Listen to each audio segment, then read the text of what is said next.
Begitu sampai, kita langsung diarahkan ke base camp yang bikin merinding. Dari luar, motor terparkir lumayan banyak, kayak rame gitu kan, tapi kok nggak ada suara orang. Jam setengah 1 malam, kita masuk. Lantainya kotor, debu di mana-mana, nggak ada satupun orang yang nongol, sunyi, cuman ada suara jangkrik. Dan yang paling bikin kita salfok, di dindingnya itu ada lukisan Nyi Roro Kidul. Entah kurang kerjaan apa, sampai-sampai dia dipajang di sini. Red, mending rana wae dhewe. Nah, dari sini kita putuskan untuk ke atas nyari basecamp lain yang lebih proper.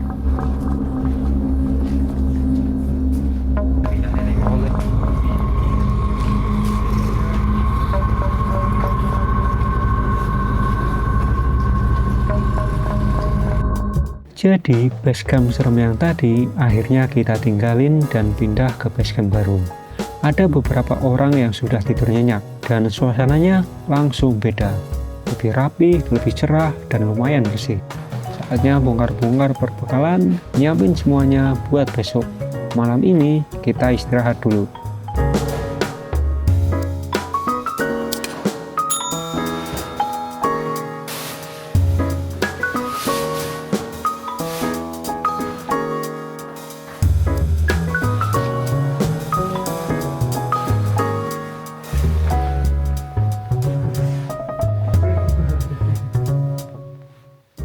Di basecamp Merbabu Via Silo ini ternyata nggak ada sinyal, tapi ada wifi.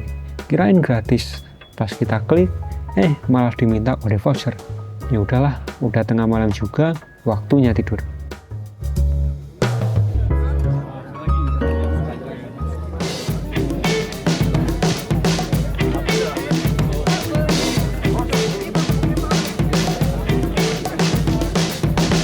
Oke, ini sudah jam 7 pagi, kita mau turun ke Terminal Boyolali dulu buat ngejemput teman yang satunya. Dia naik bus dari Jakarta.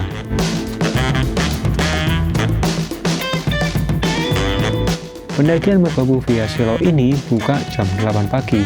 Jadi santai aja, kita slow dulu ya kan, jalan-jalan pagi, menikmati udara segar pegunungan. Aduh, motor yang kita tinggal di basecamp serem tadi dirusuhin sama kucing. Tuh, lihat, buset.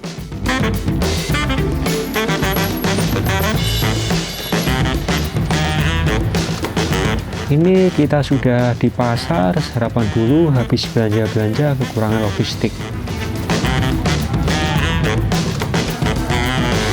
Oh iya, di basecamp nanti semuanya bakal dihitung.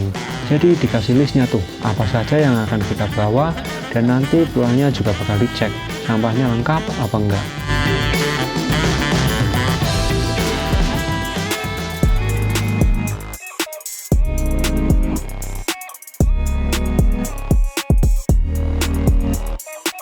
Awal pendakian dari Silo pun dimulai, nggak langsung nanjak. Pertama harus berhenti dulu di pos untuk verifikasi identitas. Di sini diminta KTP ketua rombongan, terus kita dikasih gelang RFID sebagai tanda pengenal sekaligus penyimpan data anggota. Info penting, pos ini tutup jam 4 sore, jadi harus bisa ngitung estimasi turun, jangan sampai terlambat.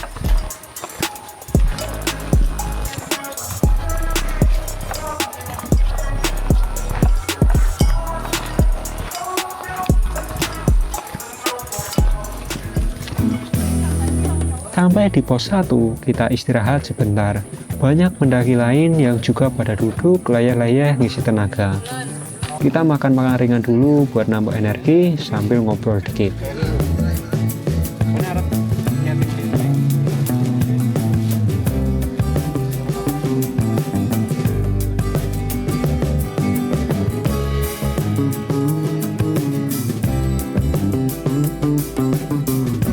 Oke, lanjut, kita nggak boleh kelamaan istirahat, soalnya kalau otot keburu dingin, pas lanjut jalan nanti malah bakal kerasa lebih capek.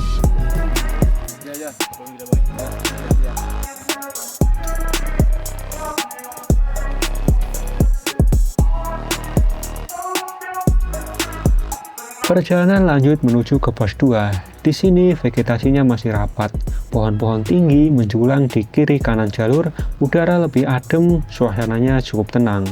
Treknya juga belum begitu menantang, masih aman lah ya buat kaki, jadi bisa jalan sambil nikmatin hutan segar.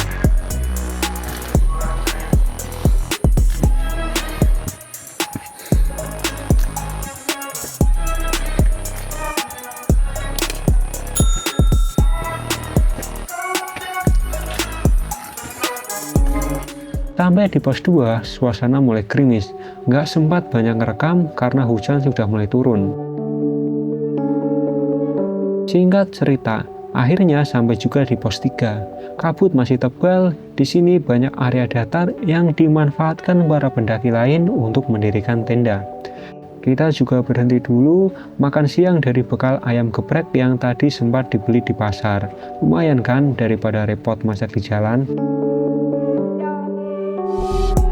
Begitu selesai makan, tiba-tiba cuaca berubah drastis. Kabut hilang, langit langsung cerah. Tanpa pikir panjang, kita langsung lanjut jalan menuju pos berikutnya. Semangat, semangat, semangat! Setelah perjalanan sekitar 45 menit dari pos 3, akhirnya kita tiba di pos 4 yang disebut Sabana 1.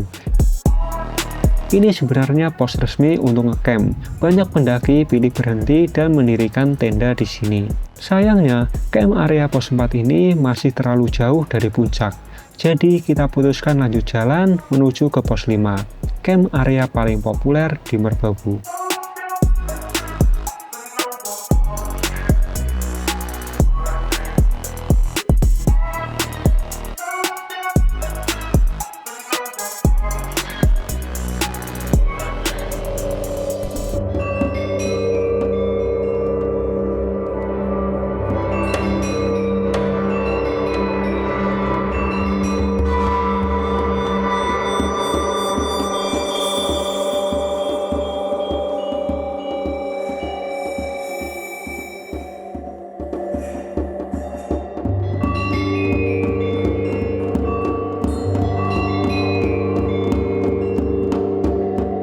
Langkah panjang dari base camp selama 3 jam 57 menit akhirnya membawa kita sampai di pos terakhir, atau yang sering disebut Sabana 2. Inilah camp area paling populer di Merbabu via Selo.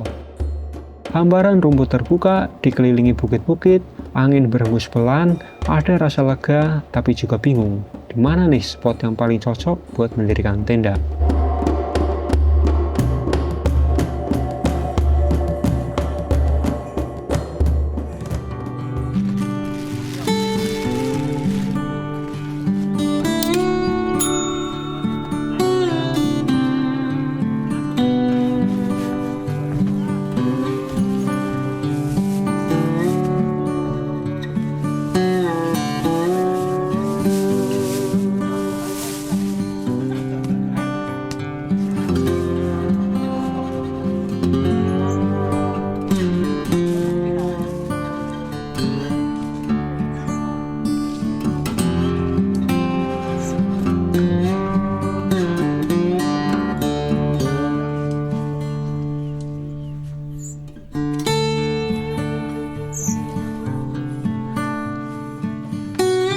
Posisi hujan tapi tendanya udah dibangun jadi aman aja.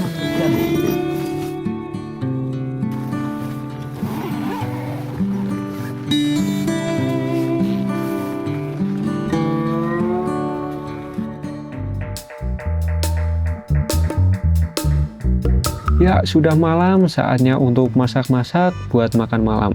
Ini kita lagi mengolah daging sapi yang digoreng secara sederhana, tapi cukup mewah untuk mengikat kebersamaan.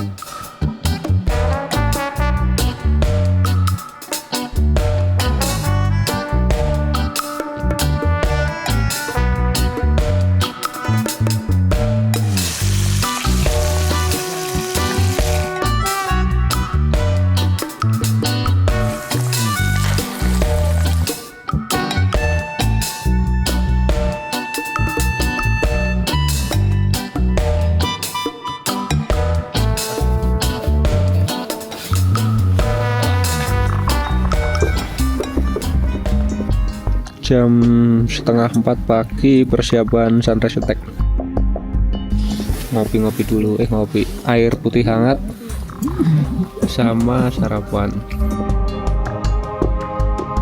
Masaknya mie biar cepet, biar langsung bisa berangkat.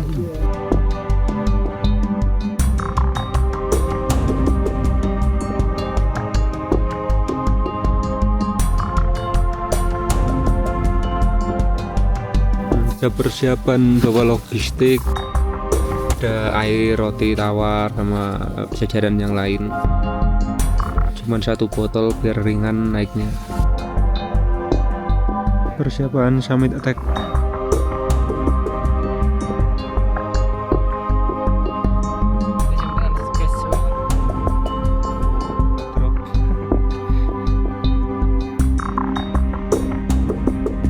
Sudah nyampe di puncak Keteng Songo 3122 mdpl jam 4:43 pagi, berarti nggak ada 1 jam ya sih.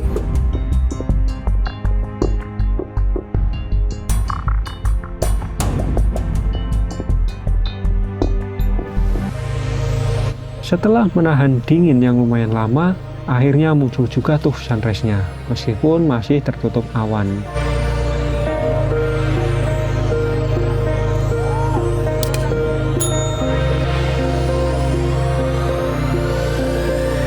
Di sini ada sajen karena kebetulan tanggal 1 Suro. Kadang bingung juga, kita nggak boleh nyampah tapi ada oknum yang naruh sajen, yang pada akhirnya jadi sampah. Rasanya kontradiktif antara menghormati tradisi atau menjaga alam.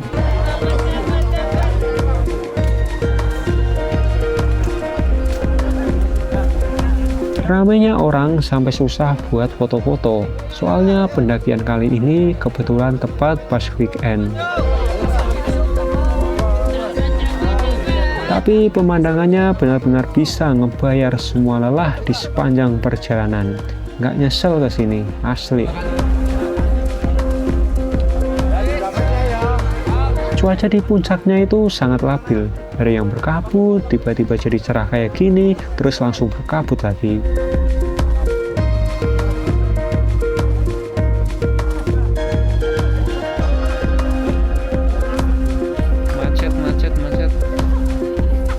Ini kita sedang mengunjungi puncak yang satunya lagi, yaitu puncak triangulasi.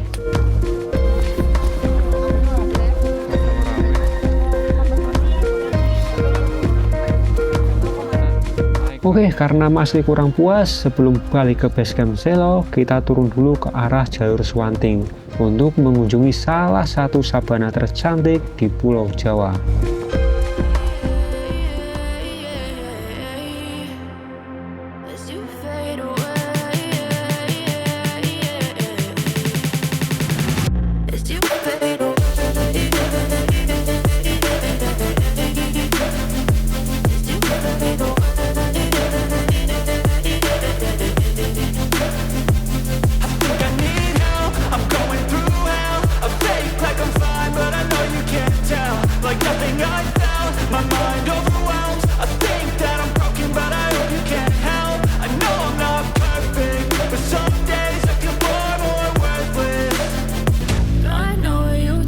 Nah, ini nih pohon dengan background sabana merbabu yang viral di TikTok itu.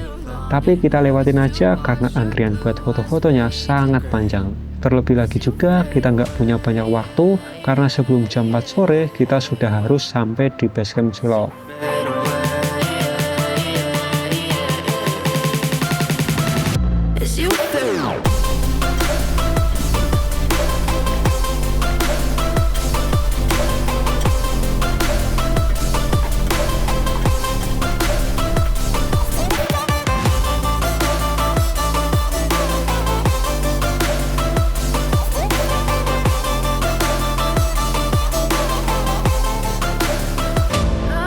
Setelah lihat sabana merbabu via Swanting ini, kayaknya kalau mendaki gunung lagi bakal nggak bisa se-excited ini lagi deh, karena bakal susah nemu gunung yang seindah ini lagi di Pulau Jawa.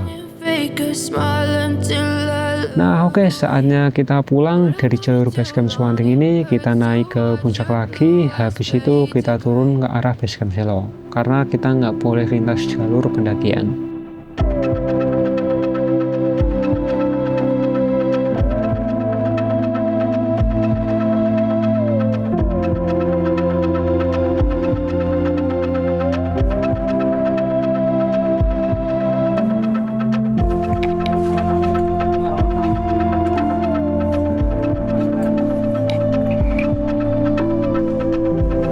Ternyata kayak gini trek yang kita lalui tadi malam pas naik ke puncak ya teman-teman, sangat-sangat ekstrim sekali. Kok bisa ya tadi malam dengan gampangnya bisa naik sat gitu aja.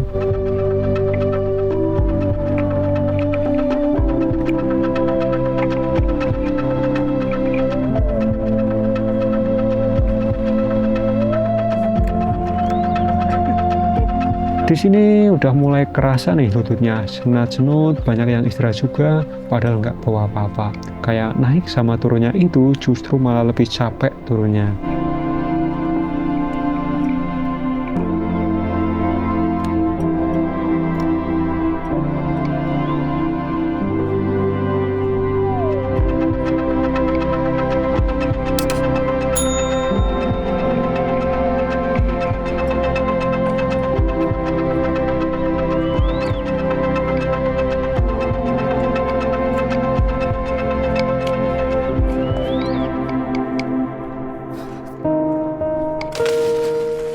Ya, setelah istirahat bentar dan packing-packing tenda, kita langsung turun karena waktunya sudah sangat mepet sekali.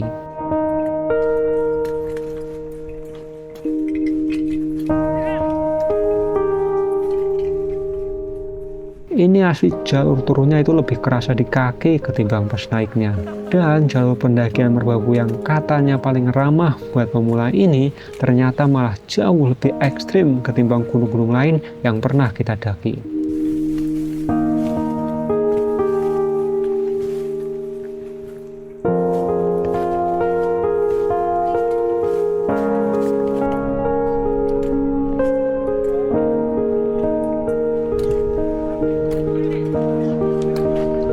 Ini sudah sampai di pos 3, sekitar 2 jam 17 menit lagi bakal nyampe di base camp insya Allah.